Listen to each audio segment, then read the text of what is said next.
Bien-aimés, bonjour, bonsoir, peu importe l'heure à laquelle vous allez vous connecter pour regarder cette vidéo.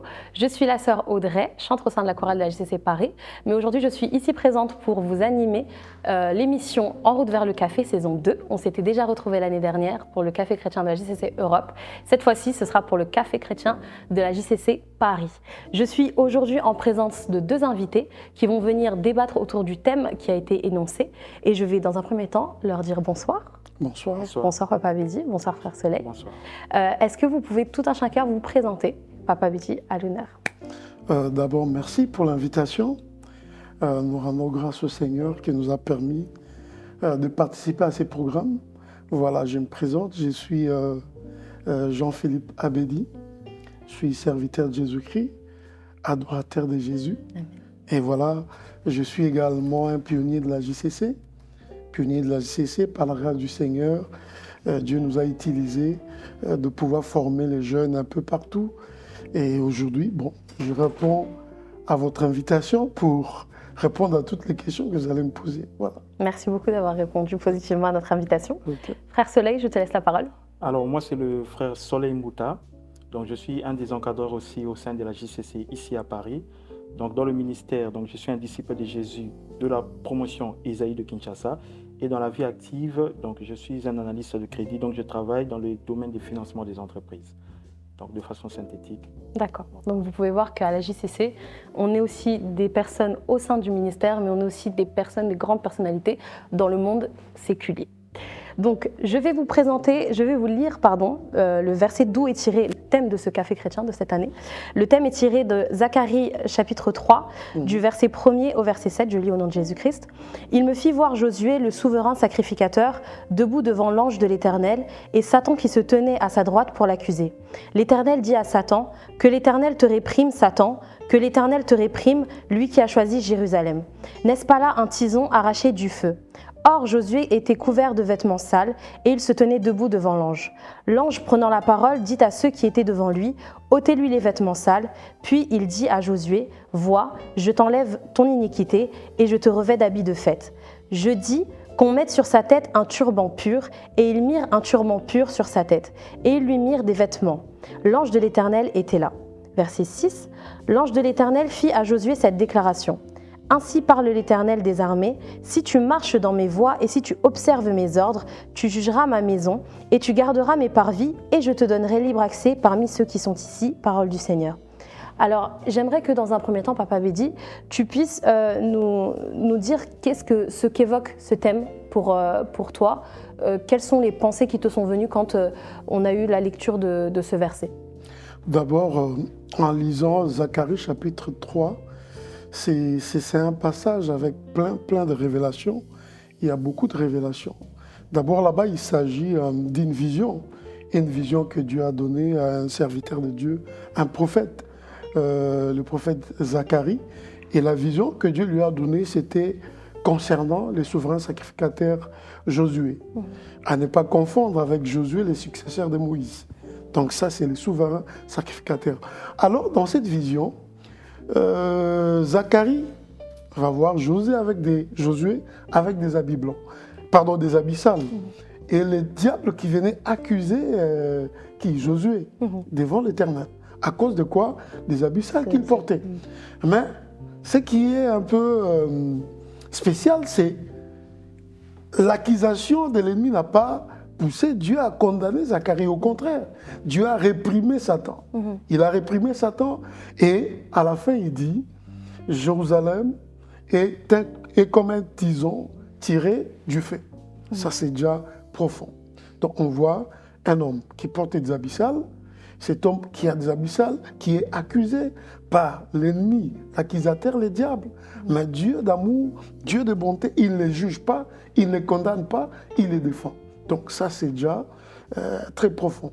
Et là-bas, Dieu démontre que cette personne qui portait des habits sales, cette personne qui a été tirée du feu. Donc voilà, et selon que je comprends le thème que vous avez pour le café chrétien, donc un tison tiré, arraché du feu pour marcher dans la voie du Seigneur.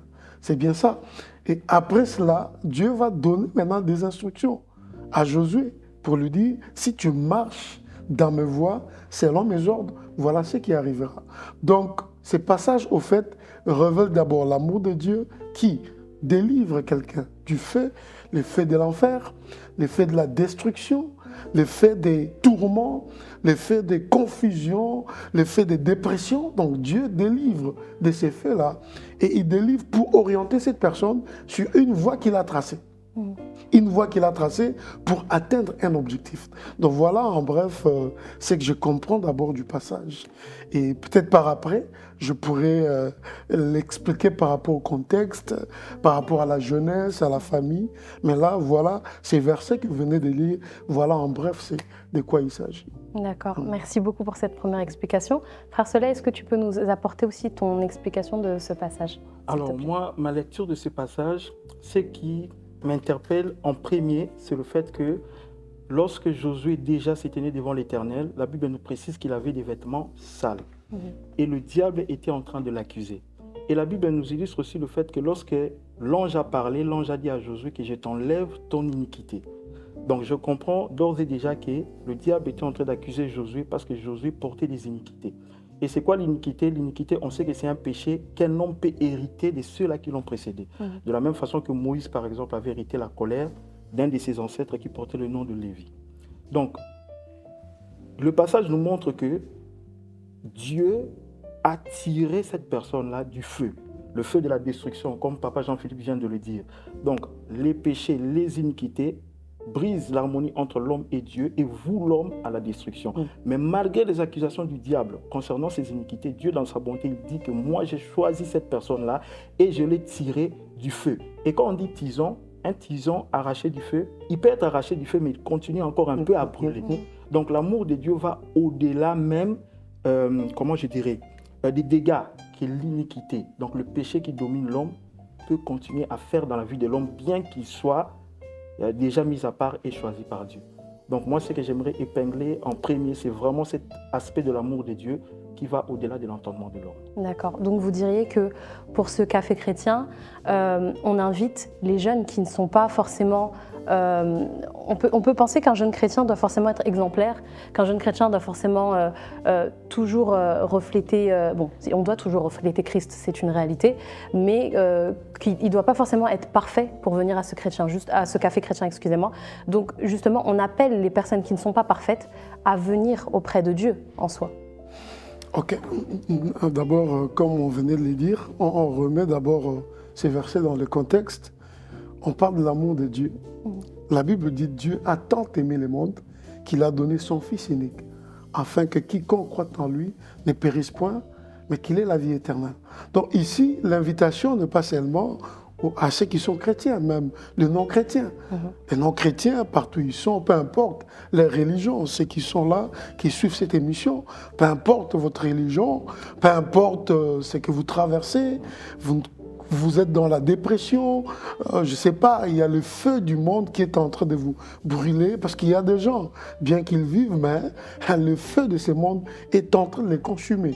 Ils sont consumés par des problèmes émotionnels. Moi, il y a des jeunes, vous allez voir un jeune qui a envie de se suicider, qui a envie d'arrêter sa vie. C'est ça, le feu qui est en train de brûler cette personne. Et cette personne-là qui est brûlée par ces faits, il est à la recherche. À la recherche de quoi? De ce qu'il ne connaît pas, qui peut les tirer de ces faits. Et celui qui peut tirer de ces faits, c'est Dieu, c'est Jésus. Voilà, donc peu importe là où il est invité, lui aussi il est concerné. Alors également, comme vous venez de dire, il y a aussi des jeunes chrétiens qui évoluent peut-être, je ne sais pas, dans n'importe quelle église, ceci, cela. Mais ce qu'il faut savoir, comme le frère Soleil l'a dit, vous pouvez être dans l'église, vous évoluez, mais il y a quelque chose que vous avez hérité, et cette chose-là, juste là, continue à vous brûler, en sorte qu'il puisse détruire votre relation avec Dieu. Et chaque jour, votre vie devient une vie de regrets. Vous vous repentez chaque fois pour telle chose et vous sentez comme si cette chose-là est plus forte, elle est plus forte que vous. Elle est plus forte que vous n'arrivez pas à vous débarrasser de la chose. C'est ça, ces faits qui vous brûlent. Mais le Seigneur qui est plein d'amour, il dit, voilà, je suis prêt à te sortir de ces faits.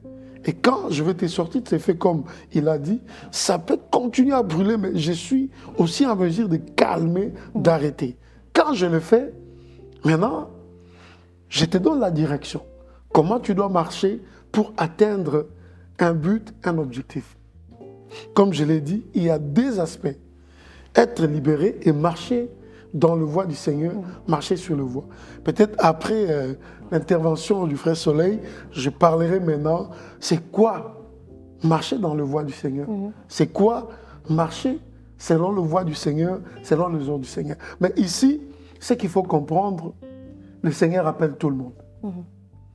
Il n'a pas une catégorie, on dit non, c'est exclusivement pour... Non.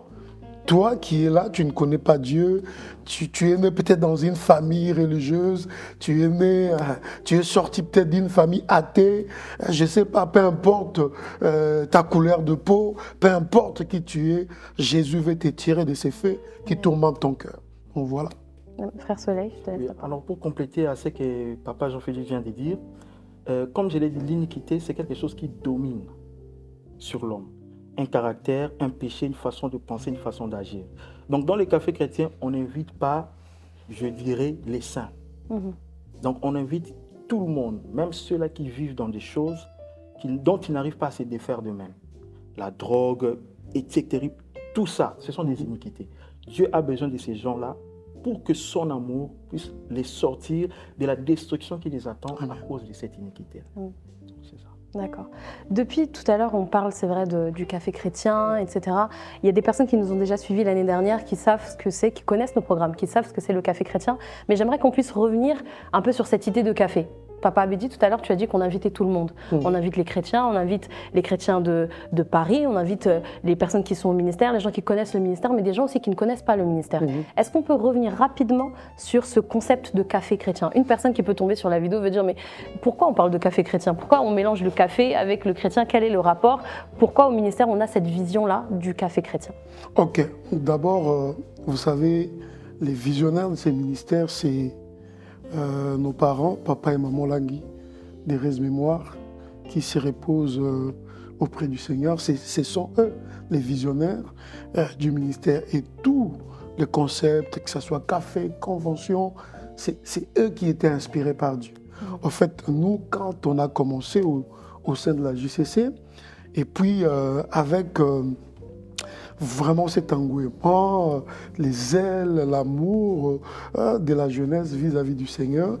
Les parents étaient inspirés pour pouvoir voilà, organiser un cadre où les jeunes se regroupent ensemble, partagent leur expérience avec Jésus-Christ, l'expérience de leur marche avec Jésus et également leur témoignage acquis au combat spirituel par des délivrances, par des transformations. Et c'est comme ça qu'on a commencé le café chrétien.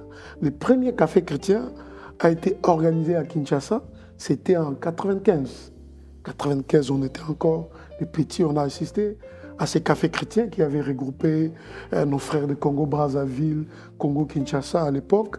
Et pendant ces cafés-là, on avait invité aussi d'autres jeunes, comme je viens de dire, des jeunes qui ne connaissent pas le Seigneur, d'autres aussi qui étaient dominés par certains problèmes. On les a invités, ils sont venus lorsqu'ils ont entendu les témoignages d'autres jeunes qui étaient sorciers, qui ont confessé comment le diable les a tourmentés dans la sorcellerie, comment le Seigneur les a délivrés, ce qu'ils étaient devenus. Ça a édifié les autres. Également, des jeunes qui troublaient leurs parents par rapport à leur comportement, comme nous autres ici. Moi, je me rappelle une fois tellement, puisque j'ai grandi avec ma mère, elle m'a élevé avec mes petits frères.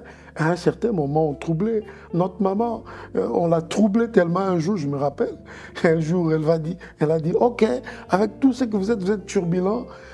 Elle a voulu pour elle pensait aller nous déposer dans un camp militaire pour qu'on devienne des militaires, ça allait nous transformer. Vous voyez? Donc, sa solution, elle pensait que c'était l'armée pour nous délivrer. Mais lorsque nous a amenés à la JCC, au ministère chrétien du combat spirituel, on a rencontré Jésus-Christ. Jésus nous a transformés. Et il y avait une certaine harmonie dans la famille. Ensemble, on commençait à glorifier le Seigneur. Donc voilà, ce sont ces témoignages qui ont édifié d'autres jeunes qui traversaient les mêmes problèmes. Qui, come on, je vois ces jeunes ici, il est comme moi, très beau, très joli, et son témoignage, ce qu'il a traversé, ce que je traverse, que j'essaie un peu son Dieu pour voir ce qu'il a fait. Il va faire pour moi. Donc voilà, c'est là où est né le concept des cafés chrétiens. Et comme ça, c'est ce qui a fait en fait le réveil de la JCC. C'est ce qui a touché les jeunes jusque chez vous ici en France. Voilà. Ça avait commencé là-bas en 1995 à Kinshasa, Pape Congo-Brazza, ça s'est répandu partout et jusqu'aujourd'hui, par la grâce du Seigneur, cette vision continue. Donc, Amen. Voilà. Exactement. Commencé en 1995, aujourd'hui 2023, nous nous retrouverons à Paris du 24 au 27 décembre, ici dans notre salle à Fresnes pour la JCC Paris. Mais sachez que dans chaque siège du ministère chrétien du combat spirituel, vous retrouverez le café chrétien. Peu importe où vous êtes, vous pouvez toujours, dans une ville, retrouver le café chrétien qui aura lieu à peu près aux mêmes dates. Pour mes dernières questions, Frère Soleil, j'aimerais que tu nous donnes un témoignage flash. On a parlé des témoignages de tout ce que le Dieu de la JCC a fait tout au long de ces années. Et peut-être qu'il y a certaines personnes qui ne te connaissent pas ou qui n'ont pas d'éléments de ton témoignage. Donc, est-ce que tu pourrais nous donner un élément flash de ce que le Dieu de la JCC a fait dans ta vie, que tu pourrais nous partager? Alors, qu'est-ce que je pourrais partager comme témoignage flash? Alors, de façon synthétique, je dirais, on est au combat spirituel, comme je le dis souvent. Nous sommes au ministère du combat spirituel. Et au combat spirituel, nous traitons de ces aspects qui concernent les origines d'où nous venons, de nos familles. Et comme je l'ai dit aussi souvent, des familles d'où nous venons, il y a d'autres divinités qui ont été élevées au travers des alliances qui ont été faites par ceux-là qui nous ont précédés, nos ancêtres, avec ces divinités-là et ces esprits-là. Et ces esprits-là, à la longue, qu'est-ce qu'ils font? Ils poursuivent même les descendants des gens qui ont fait des alliances avec eux. Ce qui fait que nous, on est venus au ministère, on était trop petits. Moi, j'avais 8 ans quand je suis venu au ministère. J'ai grandi dans le ministère, mais il y a tout cet aspect des choses qui m'ont précédé dont je n'avais pas conscience. Ce qui fait qu'à certains moments de ma vie, j'ai commencé à rencontrer des blocages, des freins et des vents contraires à ce que moi je voulais pour ma vie. Je ne comprenais pas d'où ça venait.